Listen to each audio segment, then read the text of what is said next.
I guess I'll start early then if you don't mind. Yeah, we can start. There be anything going on. We can start early. Let me just give me a couple minutes Sure. here. Oh, no problem. I'll sit down and wait. Tell me when you're ready. Yeah. There's no rush for me either. I'm on vacation this week. Oh, nice. Nice. To prep for your big author event. Yeah.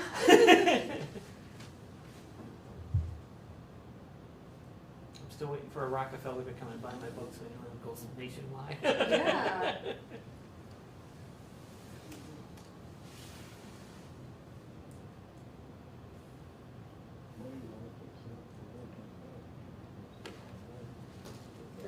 Who's the merchandise? Oh, sure. Backwards.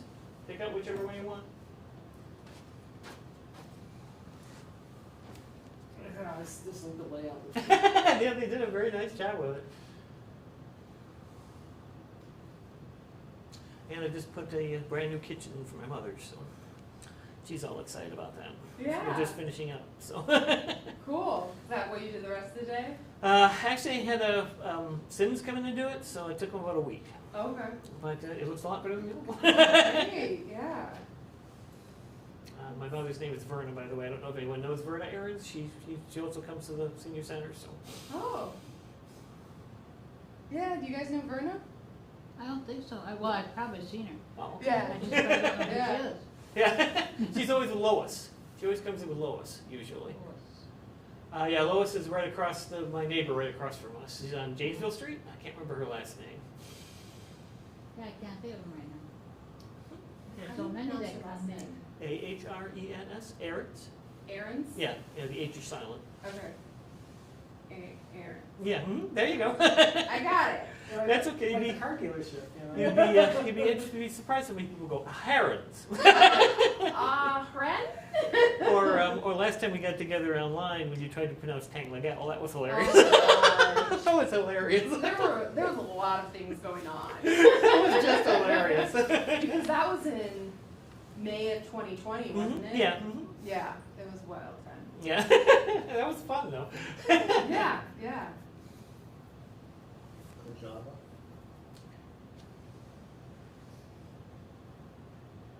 And am I sounding okay? Yeah. again? Oh, okay. Cool. And I'm ready whenever you want. Okay. Well, let's just go ahead and get started now. All right. Okay. Okay. We're good? Okay. You walk the battle on Like in your way. Oh, I'll just. Hi, and welcome tonight. I'm Kara. I'm the Adult Services Librarian at the Oregon Public Library. And with us tonight we have Tim Ahrens, the author of the Dark Creatures series. He's here to talk about his books, his writing, and all of that fun stuff. Next week we do have another author event, so you can check that out. During the program tonight, ask if you're in the room to please silence your cell phone. And if during the presentation, for those of us joining online, if you have questions, you can chat or email. And that's all I have. I'll hand it over to Tim now. Good evening. Thank you very much for coming to my author event. My name is Tim Ahrens. I am an author of 3 books, The Salvation of Tanlegalle, Dark Creatures, A Simple Game, and Dark Creatures, The Grand Game. They are dark fantasy, which means they are fantasy and horror mixed together into one large conglomerating plot. I've been writing since I was about 14, so that's about 30 or 40 years. I've had several short stories published with friends and colleagues, along with, as I said, getting my own work published. I had won one award from a online reviewer who thought that I had a really great book, and I've been a member of several podcasts along the way. So let me get this started with explaining what some of the books are about. The Salvation of Tanlegalle is 13 stories pulled together with a central theme, a central story that pulls them all together. They are varying subjects. There's fantasy, there's horror, there's contemporary. I started writing that particular book, at least 12 years ago. I got that published when a friend of mine had decided to start her own publishing business. I wanted to know if I wanted to have an opportunity to get published.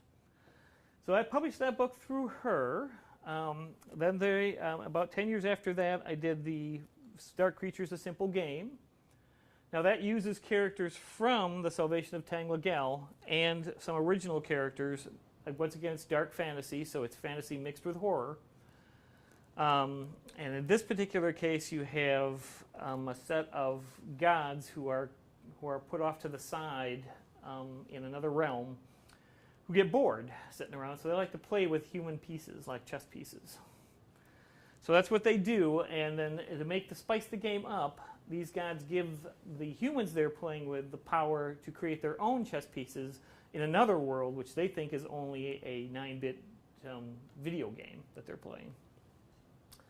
So you have a 3-level storyline. You get to get in contact with the gods, with the people that the gods are playing with, and then with the characters the people are playing with. It gets very involved, but I have yet to have someone tell me it's not entertaining. The third one is the grand game, which transitions what's going on in a simple game into a larger platform, since I'm world building for Dark Creatures. So the grand game then takes what happened in the simple game and makes it larger. It adds more people, more events, more places, more things. It gets a lot more involved. I plan on, as I said, world building, so I plan on taking the Dark Creatures brand and building far more books out of it, more adventures, more people, and yeah, more things of that nature. This is the first time I've done this, so if I screw up a little bit, I apologize. I apologize. I'm not used to talking in front of people, so. Let's see. After that, I've also been involved in working in comics, although I haven't got anything published in the comic book industry at the moment. I work full-time outside of writing, so this isn't my full-time job, which means that I squeak as much writing time as I can in between the 10-hour shifts I'm working at my other job, which isn't easy. If you like dark fantasy, or if you like your horror with an extra twist, I definitely recommend you pick up any of my books. Salvation of Tanlegalle is actually, as I said, short stories. It's not necessarily horror; it's more fantasy based. So if you don't like the horror, but you still want to read short stories and such, I still recommend that you pick up Tanlegalle. After that, and does anyone have any subjects or questions they want to ask? I have a question. So in the first book, was it Doug becomes the evil creature? The Cannibal Collector, yeah. So, I would see him very much as a villain.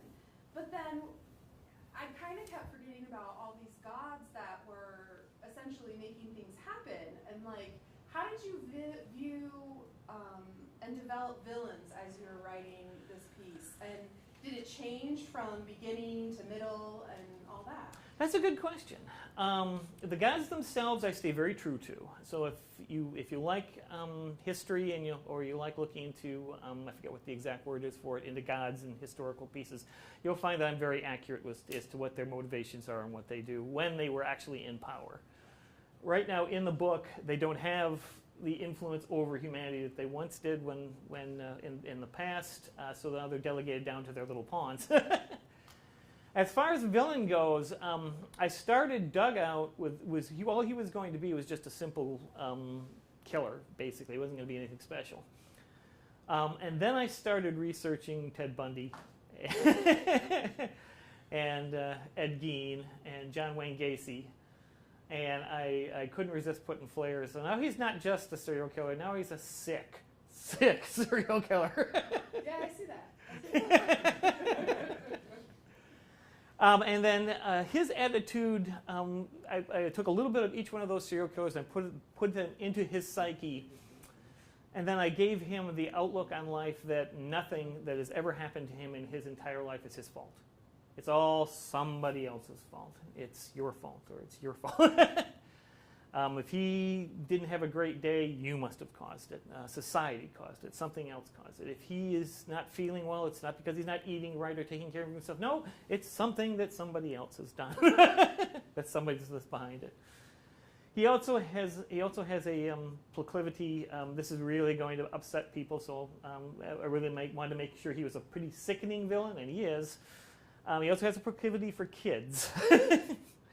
I don't go into detail about it, so don't worry. I'm not one of those people who go into specific detail on exactly what he does, and it's not my thing. But I do make it known that he's of that nature, which is rather sickening. But needless to say, it makes you hate him. You really hate this guy. So that's why I designed him, and so when I designed a simple game, I decided to take, instead of taking a multitude of gods and playing around and getting confusing people about what's going on, I decided to take the god Janus. Now, Janus is a Roman god of past, present, future. So supposedly, it's an entity with two faces facing one another that could read the past, the present, and the future. Well, I took those two faces, I turned them into two entities, a male and a female. Now they're playing chess against each other. They're not able to use their abilities of future. They can look in the past if they want, and they're certainly grounded in the present, but they've denied themselves the ability to look into the future because that would be cheating. So one of them is running Doug because he's the evil guy, and then one of them is running William, which is my hero in the simple game. And this is why it's called a simple game, because it's only supposed to be between two people, good against evil. It's a very simple plot for them, and it's most entertaining for the other gods because they kind of understand good versus evil, and they can bet on it.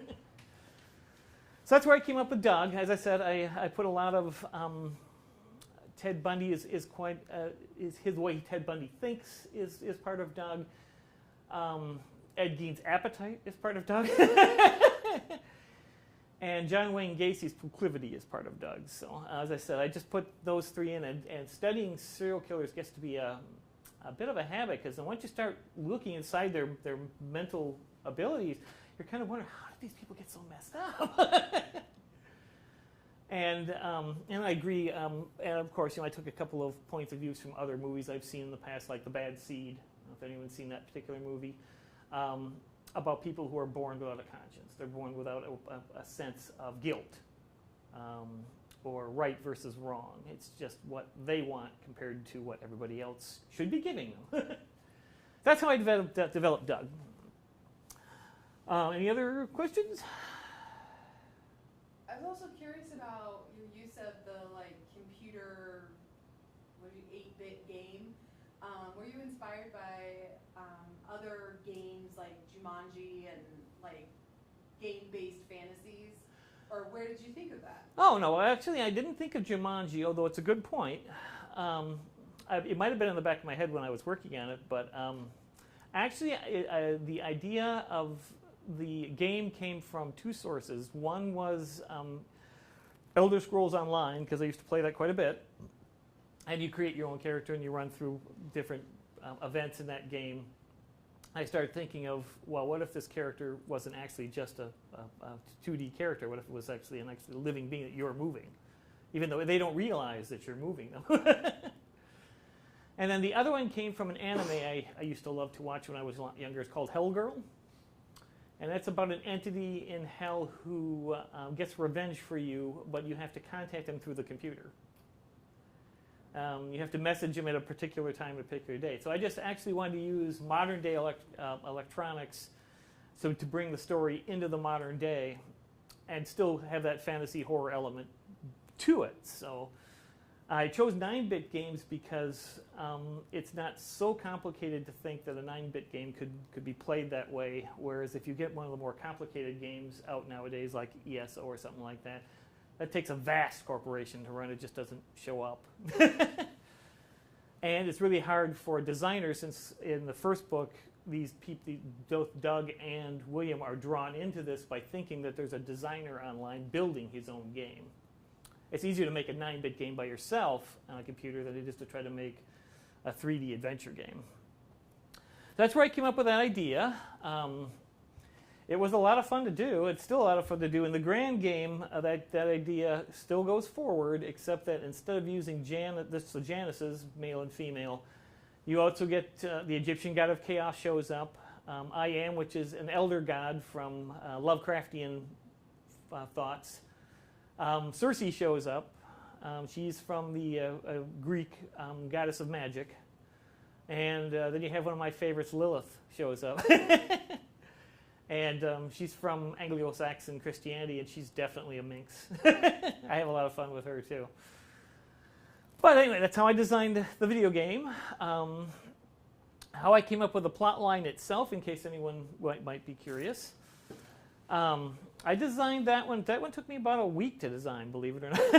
It doesn't seem like it takes very long, but if you're just starting out writing, I can see it might take you months and months to come up with an. I've been writing for 40 years, so it doesn't take me long to come up with a plot. It's instigating the plot so it's entertaining that takes the time. Writing it out so it works out well.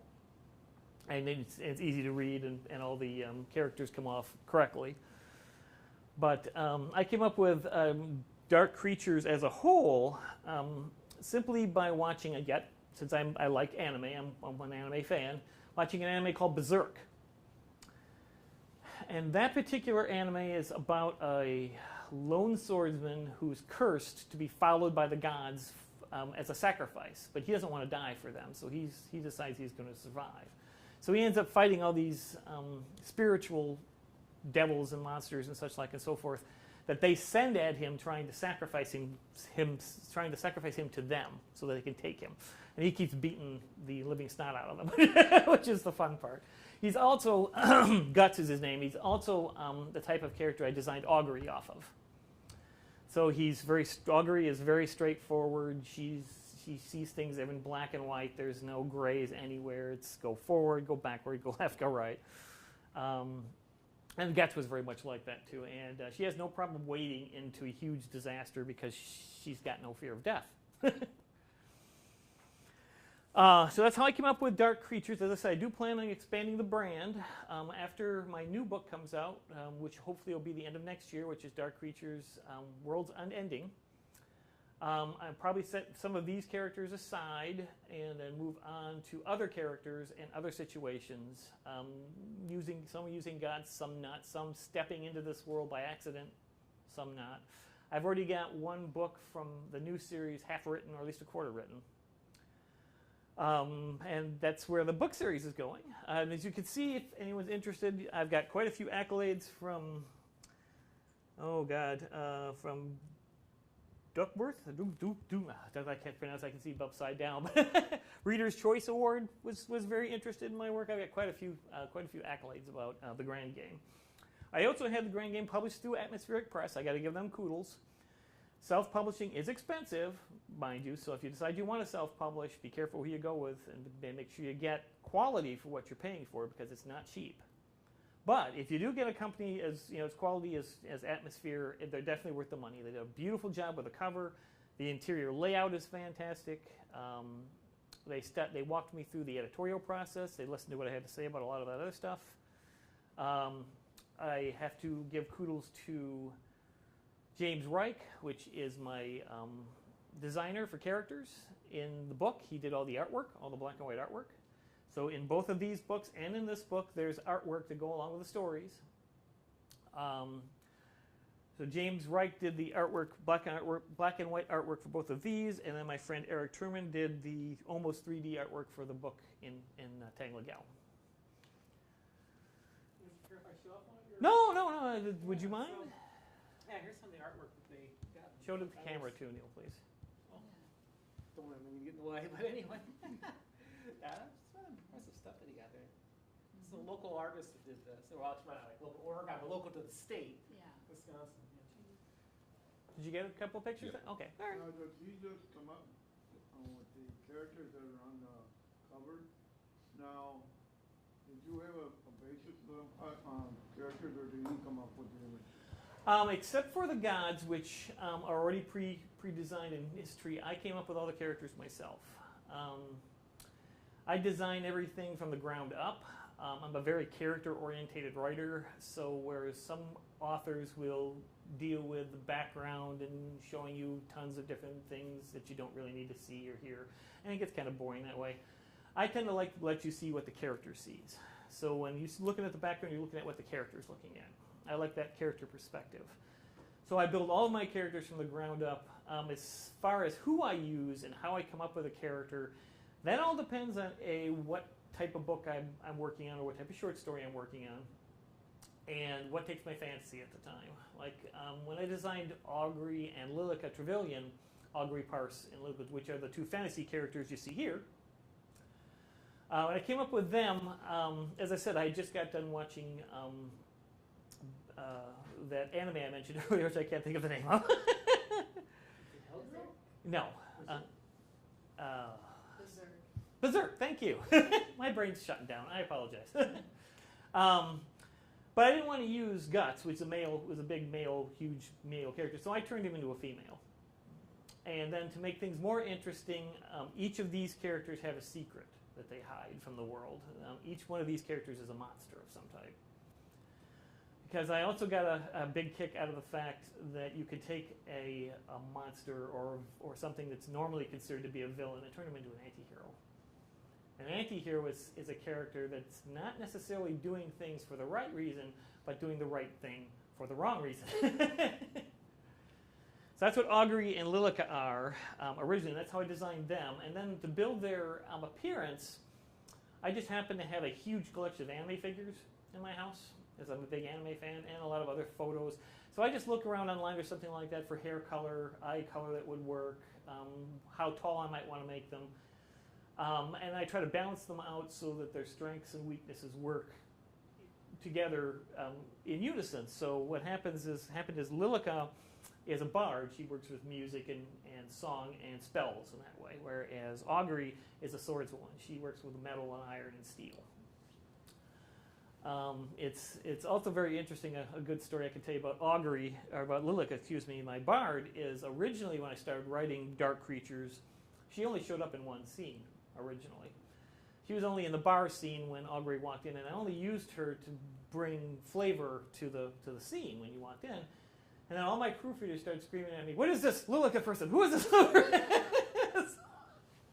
So I ended up having to design her, and then I made her a partner for Augury because everyone was so upset that she wasn't going to have any other parts besides the one I already wrote for her. So I designed that, and the rest is history as far as those two go. Doug, as I explained how I made Doug, William, my hero, is just a normal kid. He's a high school kid. He's, I do believe I made him a sophomore or junior. He still got school, but if you read the Grand Game, you'll find that doesn't follow very well anymore. He likes playing games. He's just an ordinary kid. He likes to challenge himself by prep school days. He likes to try to beat the bus home because you got a 20-minute gap between prep and then when everybody gets out of the prep rally and onto the bus. And he said he likes classic movies. He's into classic stuff like that. I was really worried originally when I created William that he would be too old, because it's hard for me in some cases to imagine a younger 17-year-old when you're my age. But I have several different proofreaders, which are good people. They're not necessarily people who would just tell me that something is good based off of friendship or something like that. And they all assured me he was definitely a teenager, so that made me happy. So you got to be careful of that sort of thing too, because if you're designing people younger than yourself or even older than yourself, it's really a challenge to make sure that the readers who are that age who might be picking up this book don't go, "What? No. We'd never do something like that." So that's how I design the characters, and I build them, as I said, from the ground up. So by the time I start writing them, I know their personality. I know what they'll do in any one particular different situation. I know their outlook on life. I step into their skin and I walk around it a little bit. So I understand how they move, how they think, what drives them, what doesn't drive them, what scares them, what doesn't scare them, how they look at the world. I build my characters 360 degrees. I don't mean to sound like I'm bragging, but I build my characters to the point where if anyone in the room wants to ask me any question as to what any of those characters would do, I can tell you any situation what they would do and when they would do it. Do you have any other questions? I have kind of a practical Sure. question. You mentioned that you work full-time while you write. How do you balance doing, like, essentially both jobs and, like, feeling, I guess, feeling sane while doing that? I mean, I know that that's relative, but like, how do you balance? That is a tough one. It is not easy to balance writing and work, especially, I'm in retail, so especially this time of year I'm working 50-hour weeks. What I usually do, like for instance, when I've started I've started Dark Creatures, Worlds Unending, what I'll do is I'll set a set amount of time after I'm done work. So for instance, I know that if I'm going in from 6 to 4:30, I know I'm going to want a half an hour to relax when I get home. So from 5 to 6 or 5 to 7, I'll write. So it's like you're going to the gym. Like you set yourself up for going to the gym. That's exactly what I'll do. I'll go in, I'll write for those 2 hours. Whether I only write 5 pages or 5 lines, whatever, any small amount of work I get done, I'll do, because once you get yourself trained to work, say 2 hours after you've gotten home, after you've given yourself about a half an hour rest to let your mind, clear off and stuff like that, it's easier once you get into the habit, like as I said, going to the gym, it's easier to keep going. I also, before I start writing, every time I sit down to start writing, I always take 2 paragraphs above where I'm going to start, and I read into the scene so that I don't end up writing something that you're looking at going, this doesn't make any sense at all. So that's how I set myself up for that. It is tiring. There are, and like going to the gym, there are days I go, I'm not going to do that. But I do try to set myself a regimen when it comes to that, and it makes, especially once you're into a novel or a large book, it makes it writing much easier, because you always know that after you're going to relax, you're going to sit down and write for those 2 hours. And your mind will actually recalibrate, believe it or not. If you give yourself a half an hour after work, you sit down, or an hour, however long you think it's going to take you, you sit down, your mind will recalibrate to what you plan on doing as far as the book goes. Whether the information flows as smoothly as you want it to, that's another story. But I always recommend that even if you only get 2 sentences done, at least you've moved along, and then tomorrow might be a better day. You sit down and you can look at those 2 sentences and go, oh, I can do better than that. But always try to do something. Keep yourself moving a little bit. That way you won't get stalled. If you get stalled, it's really hard to get started again, because then you're going, oh, I don't really want to do this anymore. And I enjoy writing, so it's not really a big problem for me to stall, because if I get a writer's block, for instance, I'll just go for a walk. Or I'll shut my mind down from writing completely and go off and watch something else. Because 9 times out of 10, within 2 or 3 hours, if I redirect my thoughts from what I'm concentrating on and I can't figure out, within 2 or 3 hours, that idea will start creeping back into the back of my head again. I'll start tapping me on the shoulder and going, anybody else? Was there any memory that you have, like, growing up that you remember was like a pivotal moment that made you think, I need to be a writer? Oh, there are a couple of moments like that. The one I can't tell you that was a pivotal moment to make me want to be a writer, but was a good indication of it, was when I was about 10 years old. My grandfather used to run a dairy farm, and so he had cornfields all around his property and stuff like that other people used. He farmed out. And at the end of one of those fields was an old schoolhouse, old one-room schoolhouse. And at one time it must have also been a meeting place for congregation or something like that, because there were gravestones around it. So when I was about 10, my sister and my cousin were about 2 years older than me, about 12. I dared him to go over to that house. So we got up, we walked the fields, and all the corn had been cut, so you just got the stalks. We walked through the stalks, got to the edge of the field, and there it was. And as we're staring at it, now this was Halloween Eve, so we're staring at it, there's a full moon up in the sky, and I started to weave a wonderfully interesting tale about how this ghost had actually infiltrated this house and killed all those people where those headstones are, and how it just haunted the place. What we didn't know was that my brother, who was about 7 years older than me, and my cousin, about the same age, had heard us talking about this. So what they did was they snuck around and snuck up behind the building, and were listening to me tell this story. So they snuck in behind the tombstones that we weren't paying attention to. When I got done with the story, they both jumped up and went, "Boo!" I've never run faster in my life. But to the point of where I wanted to start writing, or someone urged me to start writing, that was back when I was about 14. And I used to play a game called Dungeons and Dragons. And I know a lot of people are familiar with it here. There's a lot of people who aren't, or you wouldn't be surprised if they weren't, but they're not.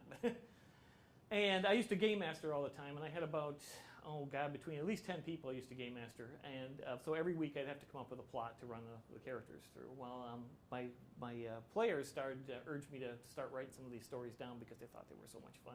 So that's what got me started writing. Is I started writing the adventures down that I had set up and such like and so forth. And it just caught on from there. I just enjoyed it to the point where, when I was in high school, for instance, I'd write for 3 or 4 hours after I got home from school and handwrite it all. In which case, in some cases, you just want to see some. That's pretty young stuff. That's how I got started writing. That would be the point where I would when people urged me to start writing, and then people really enjoyed some of the moments in which I was writing about. Then that's what made me want to start to actually do it full time. Of course, I haven't got famous enough to do it full time yet, but I'm still working on it. Your books, when a person picks one up and starts to read it, do you write in such a way as to have that person actually immerse themselves into the book? Definitely. I grab you with a hook. I grab you with a hook that I'm hoping you can't put down. I have yet to I had to have someone tell me that they didn't feel like they were hooked into the book when they were reading it. You can obviously put it down and stuff like that when you run out of time to read, but my books, as far as I'm concerned, and as far as anyone else I've talked to is concerned, is anything but boring. You get hooked into the gods first, because I want to set you up with a situation so you get to know who they are, what they're doing. And then you get hooked up with William in this book, or Jane, which is another character in this book. You get to know the human characters, both good and evil. And then the game starts. And by that time, you understand what's going on about all of the other such things. And yeah, I'd be surprised if you weren't interested in exactly what was going on. That being said, I do like to say that the books I write are PG-13, which means they're for 13 years and up, in my opinion. Just because there are some things in the book that 10-year-olds wouldn't understand or shouldn't really be introduced to, in my personal opinion. Serial killers is one of them. But a 13 or 14-year-old who likes horror or fantasy or both, I would definitely wholeheartedly say that you could write 13 and up for them. But I would definitely hook you. In fact, I'd be more than happy to let you read the first couple of pages just to see if you'd be interested in it before anybody buys it. Any other questions? On the back, let's see, which one was that I read the back of? One. The Dark Creatures, isn't it? Yeah. The grand game or the simple game? That's one we got from the library. Yeah, Dark that's the Creatures. one right there. And when I read the back cover on the outside, it really sounded kind of very interesting as to what the scenes are going to be and the characters. So once he gets done with it, I'm going to read it. Oh, good. I appreciate your thoughts. Actually, but after this is all over, if you don't mind me giving you my email When I address. start to read a book, I like a book to be like Clyde Clusser and Tom Clancy. Mm-hmm. When you start to read their books, you actually feel like you're right in the scene. Yeah, you shouldn't have a problem with my books when it comes to that. I drop you right in the situation, right inside the head of all the characters that's going on, the situation that's going on. That makes the book much more interesting. Oh, definitely, especially from a bird's eye view from the character's point of view. That's definitely how I write. Like for instance, in the Grand Game, I have a character named Jane Doe who's caught in a situation with a very abusive family. And all she wants to do is get out of it, and then she gets caught up in this whole situation. And yeah, you get right inside her head as to how she got caught up in this, why she got caught up in this, how much she wants to get out of the situation. I'm a very character motivated individual. Neil here is one of my best friends. He can attest to that too. I definitely write from a huge character perspective. I grew up reading Sir Arthur Conan Doyle and a lot of the older classics. And a lot of the best writers, and even Stephen King, a lot of the best writers come from a character point of view. And I've read several other authors that are really good. They come from a background point of view. But I always found that you lose a little interest when you concentrate so much on the background and not so much about what the character is doing. So I've always gone from a character point of view and enjoyed that much more. And that also comes from running D&D games too. I would like if after we're done with the session, though, to give you my email address so you could tell me what you thought of the book. Okay. I would definitely appreciate it. I will. I like input. Anybody else? Okay, well, thank you very much for attending. I definitely appreciate it. You can find all of my work and all my my books on my website, which is www.thedarkcreatures, all one word, .com. You can also find them on Amazon.com, Barnes & Noble, or where any other great books are sold online. I have been trying to get them into Barnes & Noble bookstores themselves, but unfortunately I don't have a big enough pull to do that yet. Well, actually, one of your books did make it to Barnes. Remember that? Well, the hardcover did, but they'll only pick up one hardcover at a time. I just kind of laughed though, because we went to Barnes & Noble one time, and I was like looking, hey, that's Tim's books. I said, Tim, you gotta come over here. And it took me forever to finally get one. Is the hardcover the same amount of pages? Yes. But it's a hardcover, so it's more expensive. So I would always recommend that people start with a soft cover unless they have a thing for wanting to actually have a hardcover. And the only book I have in hardcover is Tanlegalle. The other two, since I didn't sell any hardcovers for Tanlegalle, or at least very few, I just decided to go with a regular soft cover, because to add an extra book when you're getting published, it's just an extra expense. You have to pay the publisher to come up with another format, another book, and it's just too costly. If I sold a lot of them, I'd be happy to. And I'm also on Kindle too, so you can also find me on Kindle, on Amazon's work, on Barnes and Noble's. I forget what their system's called. Nook. Thank you. Yes, on Nook. I appreciate you all showing up for my presentation. Yes. How many is in the series? Well, right now, this series here, right now I plan on having one more book, and that would be Worlds Unending, unless people like the characters to the point where they want me to write another one. Or if I get done with Worlds Unending and I haven't gone far enough as far as I'm concerned with the storyline, I'll write another one. But 5 is the max I plan on writing for it. After that, I'm going to take the Dark Creatures brand and move to new characters and new situations. And I can give you a point that the new books, when I start writing them, which are different from this Dark Creature series, will be Oriental in basis, be more based on Chinese folklore and such like and so forth, which I always found fascinating too. Another good point for writers is that whatever you plan on writing, whether it be fantasy, science fiction, horror, write what you enjoy writing. My personal opinion, never follow the crowd. Like a good example is when 50 Shades of Grey came out. Everybody online all of a sudden switched to erotica. Everybody had to get an erotica book out there because 50 Shades of Grey was making a huge success. How many of those books do you actually think sold? In my opinion, if you're going to be a writer, write what you enjoy. If it sells, great, fantastic. If it doesn't sell, or if it sells a few books, that's all the same too. You have fun doing what you want to do and make the best product that you can possibly make it. Everyone else will follow suit eventually. If it's even if you don't think that the book is great, there are some people out there I'm sure who will enjoy the heck out of it. I was really surprised with a lot of the inundation stuff I got from Readers Digest and such like that I got. So I would recommend that if you're a writer, keep at it. Hone your craft. It takes a while to find your voice when you're writing. And a lot of people will tell you, well, people mimic J.R. Tolkien or Stephen King or something like that when they first started. That's fine. That's normal. You write what you know. But as you continue to write stories, you'll find your own voice comes through better. You go, well, King does this nicely, but I like to do it this way. Or I want to do it this way. You'll find your own voice.